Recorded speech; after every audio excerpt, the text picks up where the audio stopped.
Welcome to Carbon's DIY Garage. I've got the 2015 Dodge Grand Caravan here behind me, and today we're going to be replacing the Positive Crankcase Ventilation, or the PCV valve.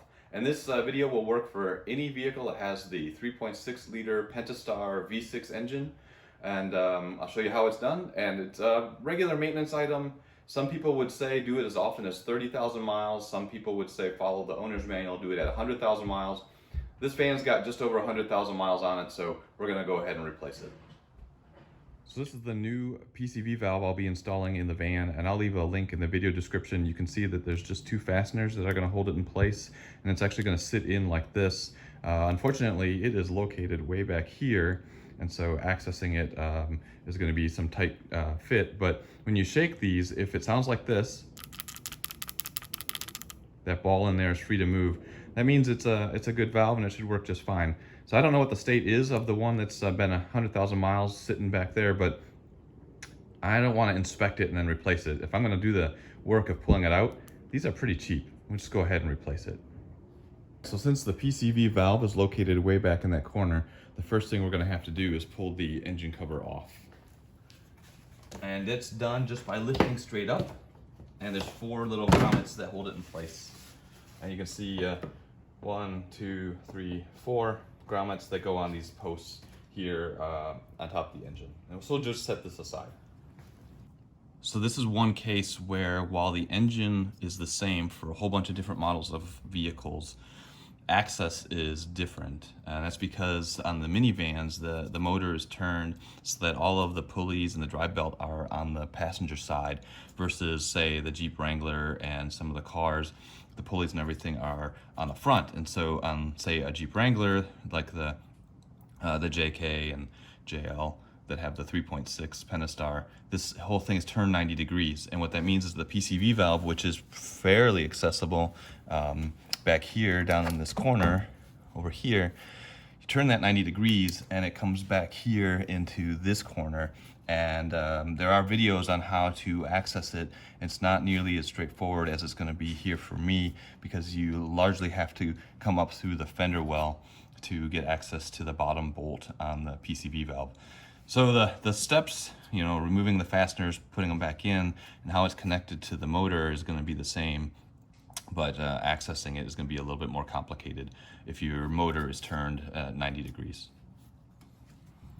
So this is a view looking straight down. If you could stick your head where the windshield wiper arms are, looking straight down on top of the PCV valve, you can see there's an electrical connector on the left, and it has this gray plastic piece in the middle, and that's actually holding the wire harness onto the stud of a bolt. And then the thing with the green dot is the elbow of the air line, the vacuum line, that you need to remove off of the top of the PCV valve itself. So in order to get easier access to it, I'm going to disconnect that electrical connector, which is a two-stage connector, pull the red tab back, squeeze, and then remove the electrical connector, and then also just pull up on that gray piece of plastic. It'll come off the stud, and we can push that out of the way.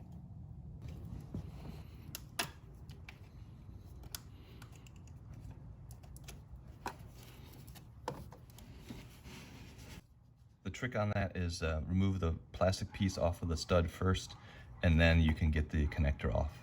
It didn't have enough slack to do it the other way around.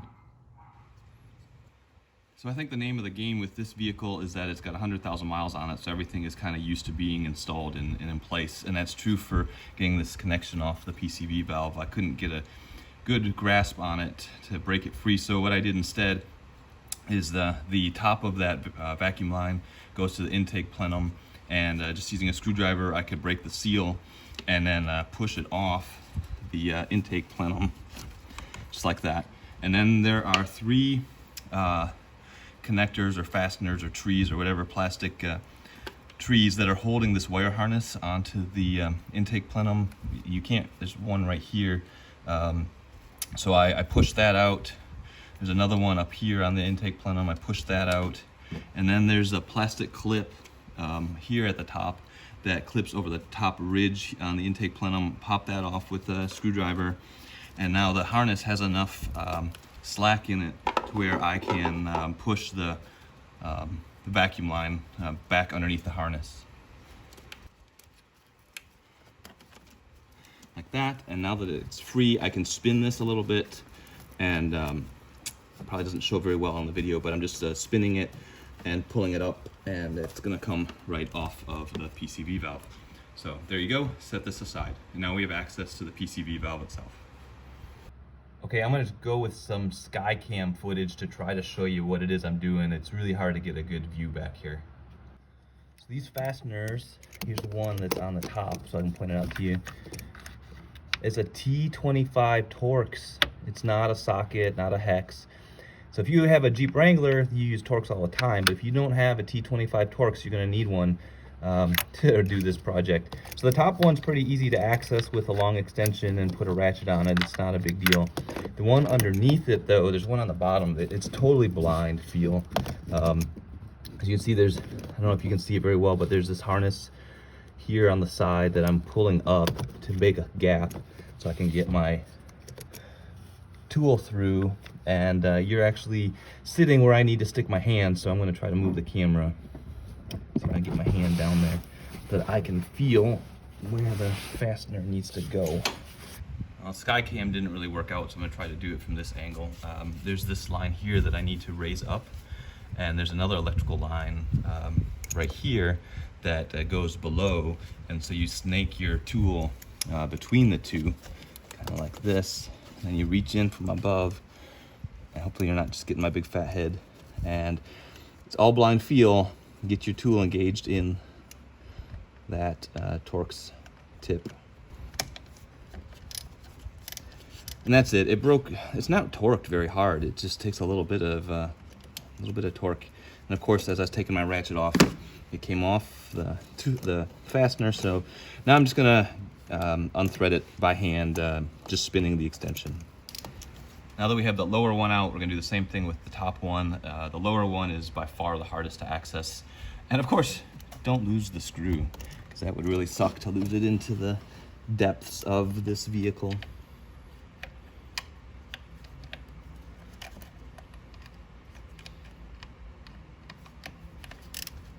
Again, just breaking the torque and then threading it out. Now that both screws are out, you just need to pull it out, pull it off. Just like that, super simple. And lots of oil on this one, so I don't know, maybe, you know, it shakes fine, sounds fine, so I'm gonna go ahead and put the new one in. All right, here's the new one, and first thing I'm gonna do is just insert it into the bore where it goes. Don't worry about lining the holes up too much, and it just slides right in. Piece of cake. All right, and it's all snugged up. It just needs to be snug, not super tight, not full arm strength. These screws are pretty small. You do not want to snap them off. And there's an O-ring on the PCV valve. I guess you should check and make sure that yours actually came with one. There's an O-ring at the base of the PCV valve that helps seal everything. But the bottom screw was a bit of a pain. So just take your time and be careful not to lose it, and make sure that when you press it in, you're pushing it in fully up against the motor here, both the top and the bottom. But get that snugged up, then we just put everything back the way we found it.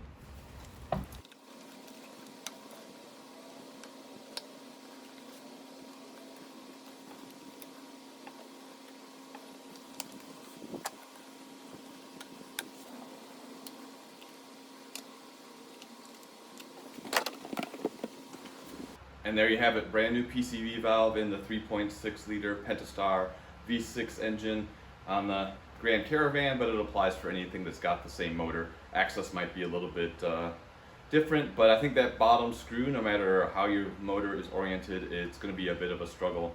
Not too bad, but you just have to be patient with it.